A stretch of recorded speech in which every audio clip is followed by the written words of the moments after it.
Hey, this is Justin from Guitar for Everyone with my best friend in the whole wide world, Thomas. We're just jamming out today.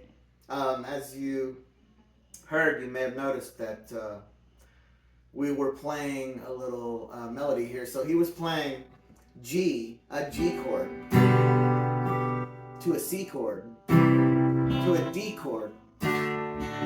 And if you're a beginner, you would know that these are just basic. Hopefully by now you know your G chord. And I'll have to explain that to you. So what I wanted to dive into today was there's different voicings of chords. So I'm basically, a G chord consists of 3 notes. And you may not even know the notes on the fretboard right now, but it basically consists of a G, a B, and a D note. So if you play a G, a B, and a D note anywhere on the fretboard, okay, and that may take you beginners a long time to learn the fretboard, which I will teach you in another lesson.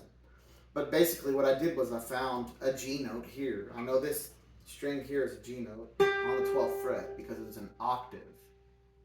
And I know this note is a B note.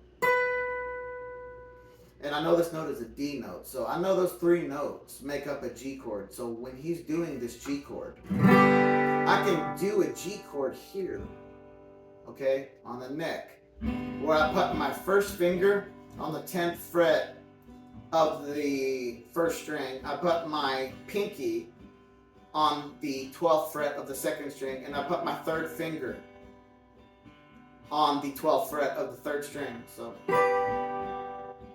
and it sounds really good because it's in a different register than this G chord down here, which we mostly know as this. So when we combine those 2 together,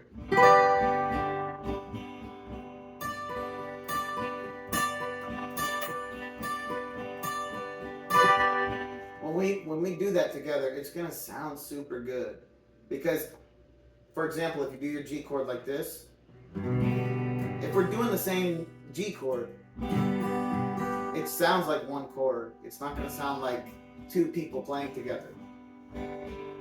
But if I do a different voicing, they call it a voicing.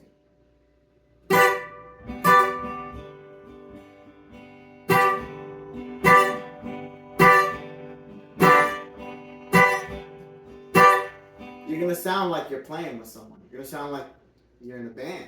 You know, and it's good to complement the other musicians in the band. And that's the idea. So try to work on that. Try to find different ways to play the same chord. Find out the notes in the chord. For example, a G, you got G, B, and D. Try to find those notes. Learn the notes on the fretboard and find out how to play that, and which I will explain in further lessons. And also, as you noticed, all of my videos have just been by myself. But today I have my buddy, my best friend in the whole world. A bandmate. Thomas. A bandmate. And in videos to come, I'm going to explain how I do business with my band members. And they're not my band members. I'm their band members too. So, you know, it's all fair. But I will explain in further videos to come how the best way to divide up the progress, divide up the, what would you call it? Divide up, if the song ever makes money, how to divide that up as well. So everybody's happy. Because in the past I've been in bands where we fought a lot and there was a lot of arguments, and the bands ultimately came to an end because people couldn't agree on how to divide up the share of work and how to allocate, if there was going to be any, which there never really was, but if there was going to be any financial gain from the music, how to divide that up. And that became an issue. So I will explain that in further videos to come. But thank you for tuning in today, and much love to you all.